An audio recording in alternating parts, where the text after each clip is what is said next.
Genetic code.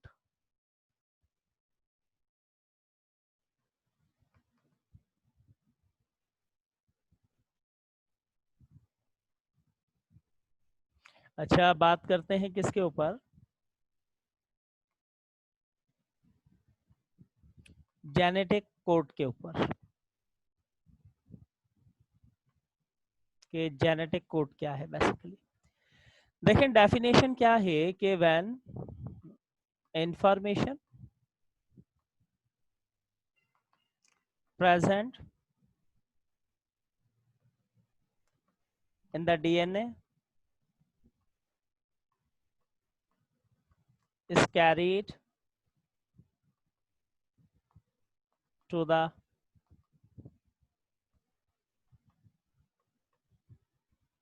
cytoplasm of a cell by mRNA for the synthesis of protein. It is called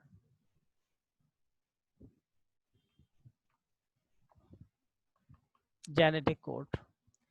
अब इस definition को आप पढ़ें, ये डेफिनेशन आपको कहीं से भी जेनेटिक कोड की नहीं लगेगी, ऐसा लगेगा कि ये डेफिनेशन किसकी है, सिंथेसिस ऑफ प्रोटीन की है। ठीक है, देखें क्या कह रहा है कि when information present in DNA is carried to the cytoplasm of cell, कि इंफॉर्मेशन डीएनए से कौन एमआरएनए लेके जाता था और ले जाके क्या कर लिया करता था, प्रोटीन बना लिया करता था। ठीक है, तो अब प्रोटीन का बनना और जेनेटिक कोड दोनों का आपस में इंटर रिलेशन क्या है। ठीक है, डेफिनेशन को माइंड में रखिएगा आपने। मैं इसको रिमूव करता हूँ और आप समझने की कोशिश कीजिएगा। मैं इसको रिमूव करता हूँ और आप समझिएगा थोड़ा सा कि यहाँ पर देखें, अगर आपको याद हो मैंने ये आपको इस तरीके से राइबोसोम बना करके दिखाया था। ठीक है, ये हमने चैप्टर नंबर 2 में डिस्कस किया था सिंथेसिस ऑफ प्रोटीन के अंदर। ये इसके अंदर क्या था, राइबोसोमल आरएनए था, और ये आपके पास दोनों पार्ट किसके थे, राइबोसोम के थे। ठीक है जी। अच्छा, अब क्या हुआ था इसके अंदर कि mRNA इस तरीके से आकर के अटैच हो गया था। ठीक है, mRNA इस तरीके से आके अटैच हो गया था, UACGUACG, बल्कि इसको डायग्राम को बड़ा करता हूँ क्लियरली तौर पर, आप देखिएगा, थोड़ा सा बड़ा करता हूँ इस डायग्राम को।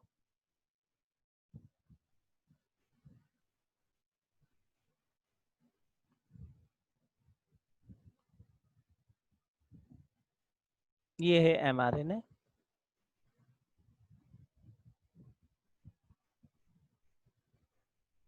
UACGUCGUACC।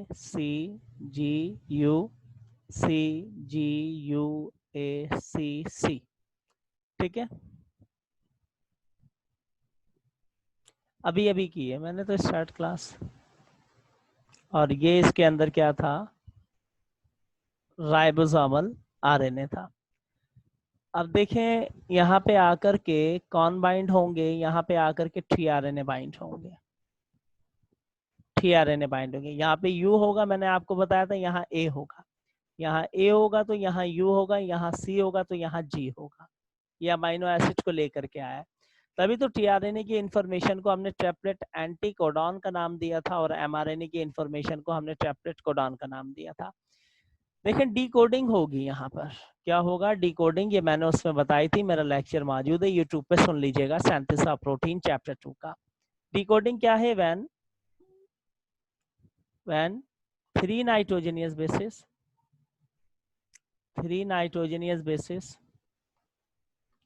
of tRNA attach with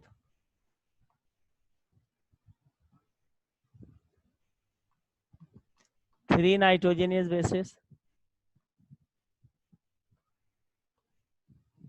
of mRNA called decoding, इसको आप डिकोडिंग का नाम देंगे। देखिए ये 3 नाइट्रोजन बेसिस टीआरएनए की इनके साथ में क्या हो रही है, अटैच हो रही है, डिकोडिंग होगी। तो डिकोडिंग जब हुई तो जेनेटिकल कोड्स बनेंगे आपके पास। डिकोडिंग हुई तो जेनेटिकल कोड देखें कैसे बनेगा, आप गौर से देखिएगा, ऐसे आएगा, ऐसे जाएगा। तो क्या हो गया, ए ए जी, ये बन गया एक कोड। अब कैसे ऊपर से आएगा और नीचे जाएगा, देखिएगा ऊपर से आएगा और नीचे जाएगा इस तरीके से, यू यू सी, दूसरा कोड बन गया। देखिए दोनों आप देख सकते हैं कि पहला कैसे गया था, नीचे से इस तरीके से आया था, यूं गया था, नीचे यहाँ यू था, U A C, sorry U U, आपके पास क्या बना था, सॉरी मेरी मिस्टेक, मिक्स हो गए दोनों, सॉरी। देखिए ये देख लीजिएगा, पहला ऊपर ए से आ रहा है, नीचे ए पे आ रहा है, फिर जी पे जा रहा है। फिर दूसरा कोड कब बनेगा, नीचे से ऐसे आएगा और इस तरफ जाएगा आपके पास। तो ये क्या होगी, डिकोडिंग होगी। तो अब देखिए यहाँ पे जैसे जैसे ये अमाइनो टीआरएनए आकर के बाइंड होते रहेंगे तो यहाँ पर डिकोडिंग होती रहेगी। एक डिकोडिंग से कितने जेनेटिकल कोड बनेंगे, 2 जेनेटिकल कोड्स की क्या होगी, फॉर्मेशन होगी। ठीक है, यानी कि एक डिकोडिंग से कितने जेनेटिकल कोड बने, 2 जेनेटिकल कोड बनेंगे। अब जितनी भी जेनेट इंफॉर्मेशन होगी वो डिपेंड करेगा इंफॉर्मेशन के ऊपर कि कितनी इंफॉर्मेशन है, उसी के मुताबिक जेनेटिकल कोड्स की क्या होगी, फॉर्मेशन होगी। जेनेटिकल कोड बेसिकली आपके पास स्टार्ट के अंदर कितने 3 कोड सिस्टम प्रपोज किए गए थे। एक था आपके पास single code system, single code system दिया गया था, और उस सिंगल कोड सिस्टम में कहा गया था कि 1 nitrogenous base, one nitrogenous base work for 1 amino acid, work for 1 amino acid to form 4 genetical codes। कि देखें एग्जाम्पल में कितने 4 जेनेटिकल कोड, कि जब एक अमाइनो एसिड और एक नाइट्रोजनियस बेस वर्क करेंगे तो 4 बनेंगे। ऐसा तो नहीं हुआ था, एक नाइट्रोजनियस बेस कोई एक अमाइनो एसिड थोड़ी, 3 नाइट्रोजनियस बेस एमआरएनए की थी, 3 नाइट्रोजनियस बेस टीआरएनए की थी, दोनों की आपस में डिकोडिंग हुई थी, और उन 3 nitrogenous basis mRNA and tRNA को एक अमाइनो एसिड चाहिए था। तो इस सिंगल कोड सिस्टम को फेल कर दिया गया था, एक्सेप्ट नहीं किया गया था। फिर डबल कोड सिस्टम दिया गया था, डबल कोड सिस्टम दिया गया था। और डबल कोड सिस्टम में क्या कहा गया था, कहा कि 1 अमाइनो एसिड, अब एक amino acid work for 2 nitrogenous basis, 2 nitrogenous basis. अब एक अमाइनो एसिड होगा, 2 नाइट्रोजनियस बेस होंगे। ठीक है, यानी कि 1 amino acid work for 2 nitrogenous basis to form 16 codes. कितने कोड्स बनाएंगे, 16। कैसे 16 बनाएंगे, देखें 4 के ऊपर स्क्वायर, पहले एक नाइट्रोजनियस बेस और एक अमाइनो एसिड थे, 4 थे। अब 2 हो गई नाइट्रोजनियस बेस तो हमने 4 को डबल कर दिया, 4 को डबल कर दिया तो स्क्वायर आ गया। तो 4 × 4 इज इक्वल टू 16। कितने जेनेटिकल कोड बनेंगे, 16 बनेंगे। ठीक है, अच्छा उसके बाद देखें ट्रिपल कोड सिस्टम में क्या होगा। ट्रिपल कोड सिस्टम, अब 3 हो जाएंगे नाइट्रोजनियस बेसिस यहाँ पर। ठीक है, तो डबल कोड सिस्टम भी फेल हो गया था ना, 3 नाइट्रोजनियस बेसिस थी, 2 नहीं थी। इसमें क्या कहा गया ट्रिपल कोड सिस्टम में कि 1 amino acid work for 3 nitrogenous basis, 3 nitrogenous basis to form 64 codes. देखिए पहले एक थी हमारे नाइट्रोजन बेस तो 4 लिखा हमने, फिर 2 हुई तो हमने स्क्वायर कर दिया, अब 3 नाइट्रोजन बेसिस हुई तो हमने क्यूब कर दिया। ठीक है, तो क्यूब का मतलब 4 मल्टीप्लाई 4 मल्टीप्लाई 4, 4 4 जा 16, 16 4 जा आपके पास कितना हो जाएगा 64। 64 टोटल आपके पास क्या बनेंगे, जेनेटिकल कोड्स बनेंगे। ठीक है, अच्छा अब उसके बाद आगे चलिएगा कि देखिए many biologist presented the idea genetic code must be, आके बहुत से बायोलॉजिस्ट आए, सबने अपना आइडिया दिया और ज्यादातर बायोलॉजिस्ट का कहना था कि जो जेनेटिक कोड है must be a triple code. Genetic code क्या होता है, ट्रिपल कोड होता है, ट्रिपल कोड होगा। एंड 3 नाइट्रोजनियस बेसिस देखिए are specify for an 1 amino acid. आप जानते हैं कि 3 नाइट्रोजनियस बेसिस थी आरएनए की, 3 नाइट्रोजनियस बेसिस एमआरएनए की डिकोडिंग करती थी और इनको एक अमाइनो एसिड क्या होता था, चाहिए होता था। तो देखिए 1961 के अंदर एक साइंटिस्ट था क्रिक, याद है इसने डीएनए का स्ट्रक्चर दिया था। क्रिक एंड हिज 3 कोवर्कर, इसके 3 कोवर्कर थे, टीम थी ना 4 बंदों पे, 3 कोवर्कर और एक हो दिए प्रिंसिपल इन्वेस्टिगेटर। प्रिंसिपल इन्वेस्टिगेटर मतलब ये अपनी टीम को इन्वेस्टिगेट कर रहा था, चला रहा था। तो इन्होंने जेनेटिक कोड को क्या करा, प्रूफ किया। कैसे प्रूफ किया, थियोरेटिकली तौर के ऊपर प्रूफ किया। तो क्रिक क्या कहता है, क्रिक एक एक्सपेरिमेंट के थ्रू कहता है कि वर्ड ऑफ जेनेटिक कोड, क्या कहता है, कहता है कि ये जो वर्ड है ना, word of genetic code, word of genetic code are equal to 3 nitrogenous basis and 3 nitrogenous basis, क्या कहता है, and 3 nitrogenous basis are required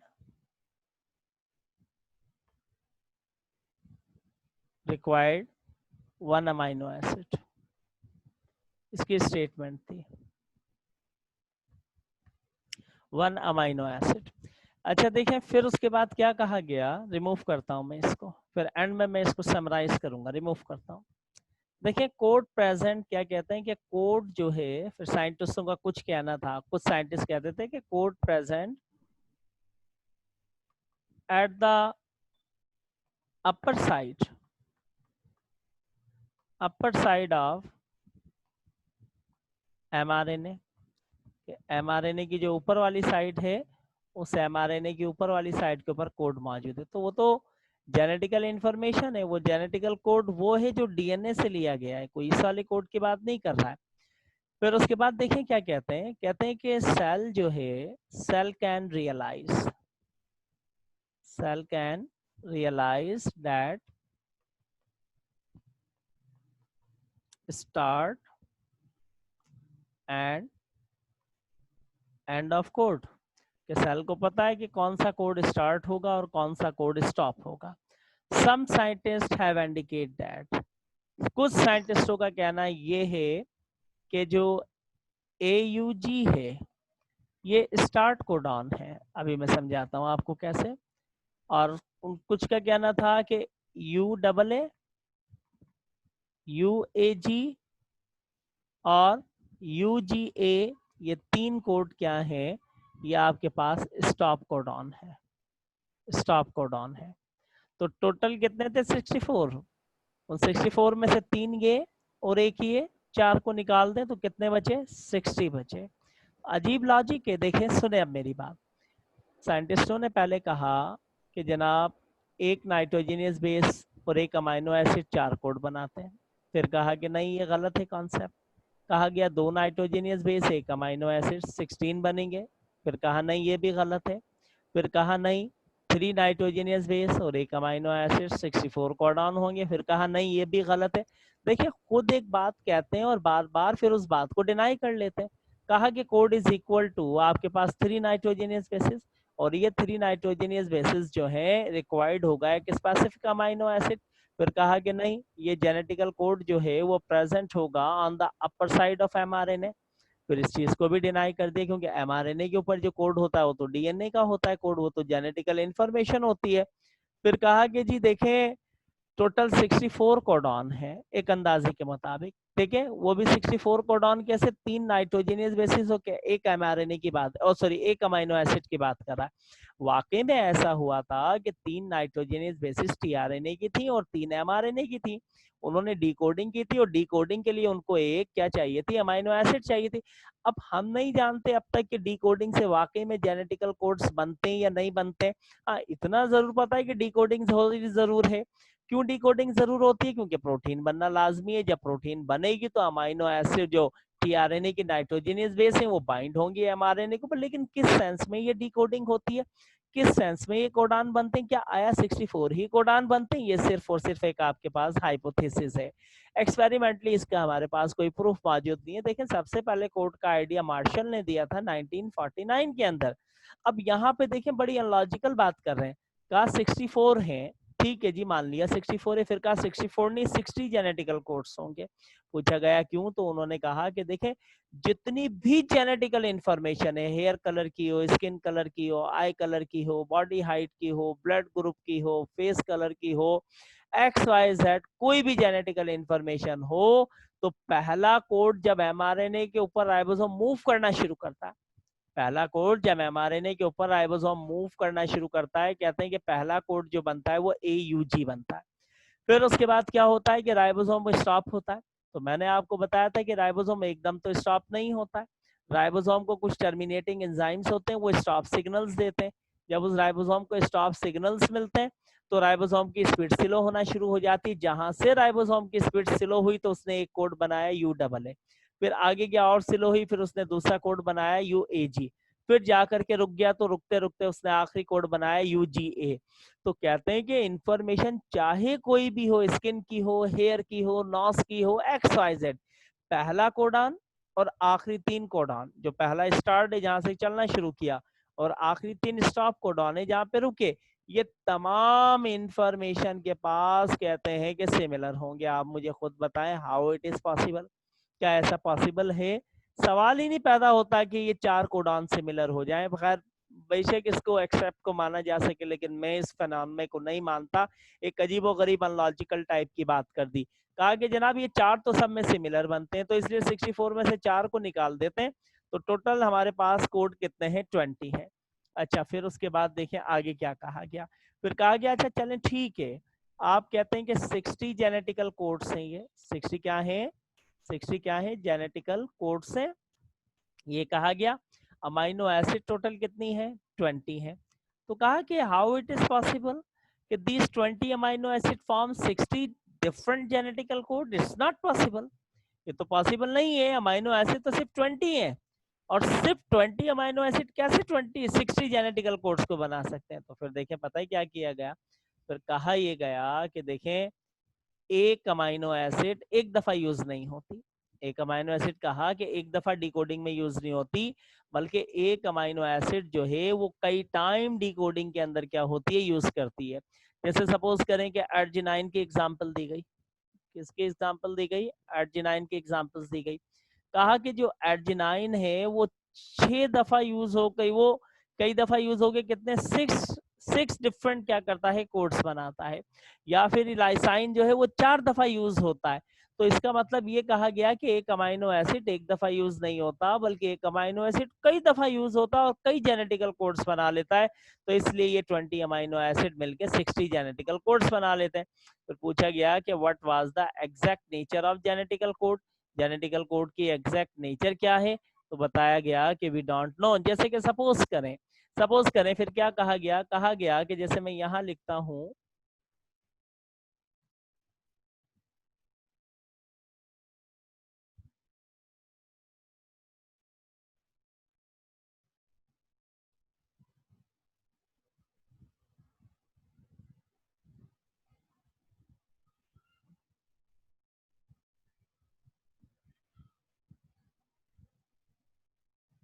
इस सेंटेंस को आप पढ़ सकते हैं,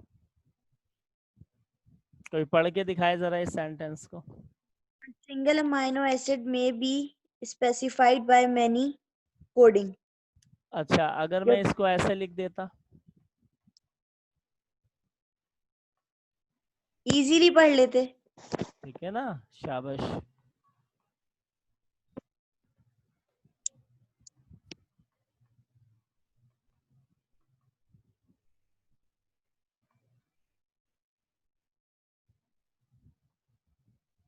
अगर मैं इसको ऐसे लिख देता, किसको पढ़ना आसान है, इस लाइन को या इस लाइन, इस सेंटेंस को? नीचे इसको वाले पढ़ना को। ज्यादा इजी है, इसको पढ़ना थोड़ा मुश्किल है। तो कहा ये गया कि देखें, जेनेटिकल कोड्स में, जेनेटिकल कोड्स में कहा ये गया कि जेनेटिकल कोड में ना कोई गैप है, ना कोई कॉमा है, ना कोई फुल स्टॉप है। इसलिए हम जेनेटिकल कोड की एग्जैक्ट नेचर नहीं बता सकते। जिस तरीके से इस सेंटेंस को पढ़ना मुश्किल है, इसी तरीके से एग्जाम्पल दी, देखें कहा जिस तरीके से इस सेंटेंस को पढ़ना मुश्किल है, इसी तरीके से जेनेटिकल कोड की एग्जैक्ट नेचर बताना बहुत ज्यादा मुश्किल है। तो भाई जब मुश्किल है तो छेड़ क्यों रहे हो उसको? मत छेड़ो उसको, छोड़ दो। और मैं तो को नहीं पता डी कोडिंग होती है, मैं इतना तो जानता हूँ, ठीक है ना, लेकिन आया किस सेंस में जेनेटिकल कोड्स बनते हैं कुछ नहीं पता। आपके पास बुक के अंदर एक जेनेटिकल मैप दिया हुआ है, और वो सारा का सारा जेनेटिकल मैप जो है एक हाइपोथेसिस के ऊपर डिपेंड करता है। साइंटिस्ट अपनी बात पे डिनाई करते हैं बार बार। कभी कहते हैं सिंगल कोड सिस्टम, कभी कहते हैं डबल कोड सिस्टम, कभी कहते हैं ट्रिपल कोड सिस्टम, कभी कहते हैं एमआरएनए पे मौजूद होगा, कभी कहते हैं एक 64 होंगे, फिर कहते हैं नहीं 60 होंगे, एक स्टार्ट और 3 स्टॉप सिमिलर होंगे, उनको माइनस कर दें तो 60 होगा है। फिर जब पूछा गया कि 60 कोड कैसे बनेंगे, तो फिर कह दिया कि भाई 20 अमाइनो एसिड कम है, 60 जेनेटिकल कोड ज्यादा है, तो कह दिया कि एक अमाइनो एसिड कई दफा यूज होती है। तो एग्जैक्ट नेचर तो बताएं। जब एग्जैक्ट नेचर का पूछा गया तो वह इस एक सेंटेंस लिख दिया। कह लेंगे जैसे इस सेंटेंस को पढ़ना मुश्किल है ना, क्योंकि इसमें ना गैप है, ना कॉमा है, ना ही कोई फुल स्टॉप है। इसी तरीके से जेनेटिक कोड में भी ना कोई गैप है, ना कॉमा है, ना फुल स्टॉप है।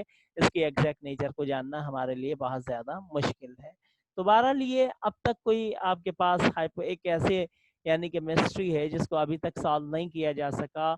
डिकोडिंग होती है इतना तो मान लेते हैं, लेकिन उससे आगे जेनेटिकल कोड किस सेंस में बनते हैं वी डोंट नो, हम नहीं जानते इसके बारे में। मे भी पॉसिबल इन फ्यूचर के अंदर जा कर के ये फिनोमेना आपके पास क्लियर हो जाए। ठीक है जी, क्लियर है genetical code.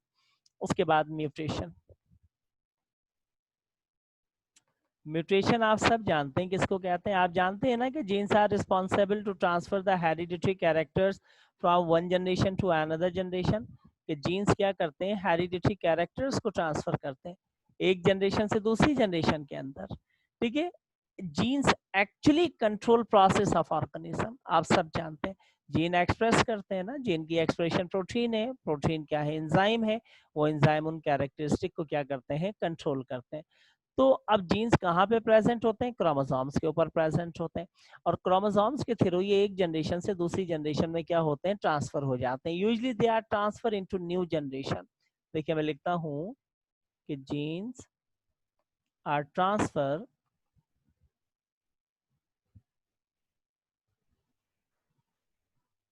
Transferred into new generation.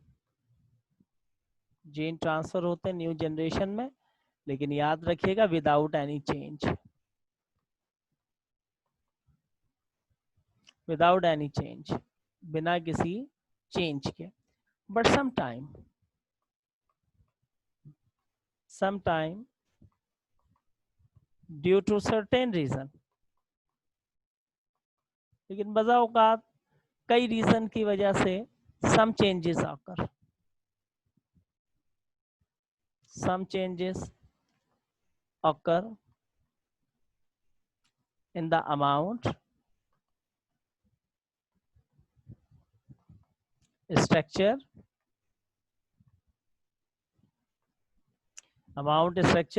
और composition of chromosome, or composition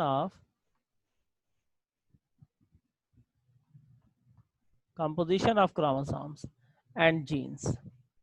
देखिए विदाउट एनी चेंज, आप जानते हैं ना कि एक जनरेशन से दूसरी जनरेशन में चेंज हो जाते हैं। मैंने आपको बताया था जैसे कि ठीक है, लेकिन सम टाइम क्या होता है, कुछ सर्टेन रीजन, कुछ ऐसे रीजन हैं जिसकी वजह से इनके स्ट्रक्चर में या जीन्स के अंदर या क्रोमोसोम की कंपोजिशन में थोड़ी बहुत चेंजिंग आ जाती है। वो रीजन कौन कौन से हैं?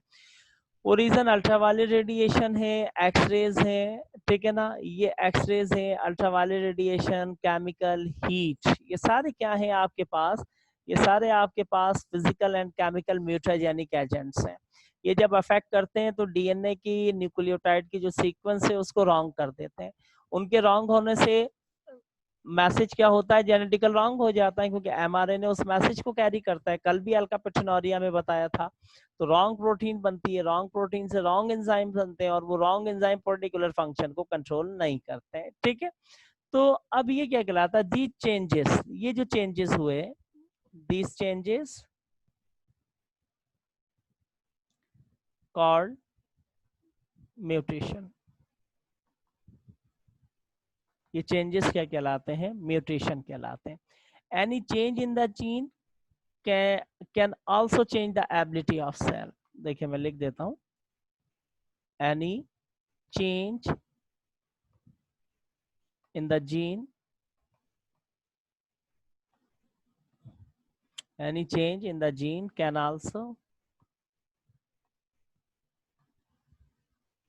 also change the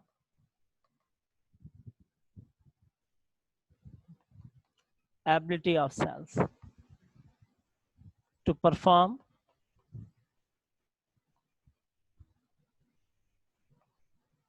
biochemical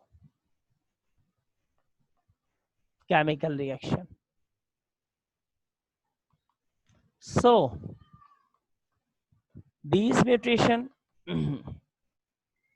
so these mutation affect the phenotype। phenotype जानते हैं आप, फिजिकल कैरेक्टर को कहते हैं। आप देखें क्या होगा कि चेंजिंग पैदा हो गई ना जीन में, तो पर्टिकुलर एंजाइम नहीं बन रहा है, और एंजाइम नहीं बन रहा है तो पर्टिकुलर बायोकेमिकल रिएक्शन नहीं होगा। वो बायोकेमिकल रिएक्शन नहीं होगा तो फिनोटाइप, अब जिस जीन के अंदर चेंजिंग हुई उस वो कैरेक्टर क्या हो जाएगा, वो फिनोटाइपिक कैरेक्टर अफेक्टेड हो जाएगा। Due to chromosomal mutation structural changes आकर, देखें क्रोमोसोमल म्यूटेशन की, अगर क्रोमोसोम में चेंजिंग हो गई तो क्रोमोसोमल म्यूटेशन है।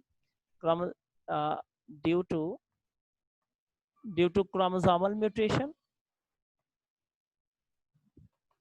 structural changes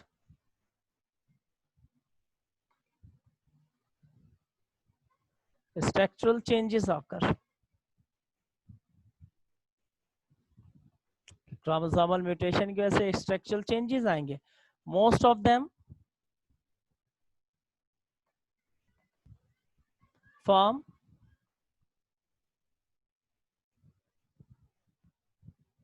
एबनॉर्मल गैमेट्स, ज्यादातर क्या बनाएंगे, कुछ एबनॉर्मल गैमेट्स बनाएंगे।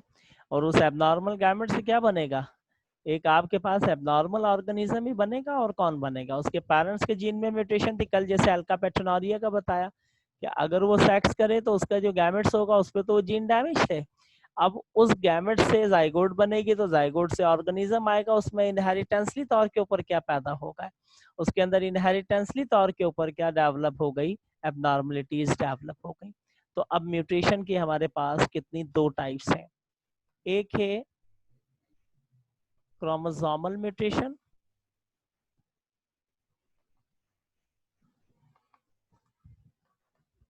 और दूसरी है जीन म्यूटेशन, ठीक है।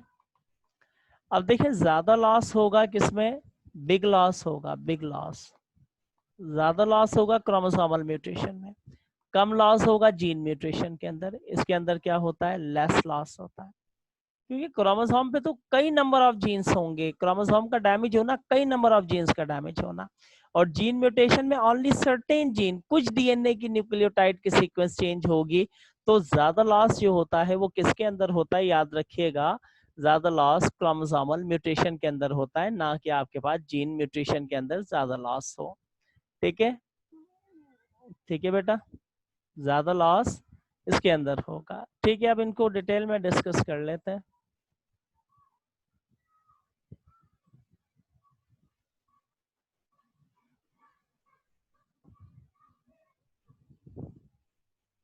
सर छोटे होते हैं,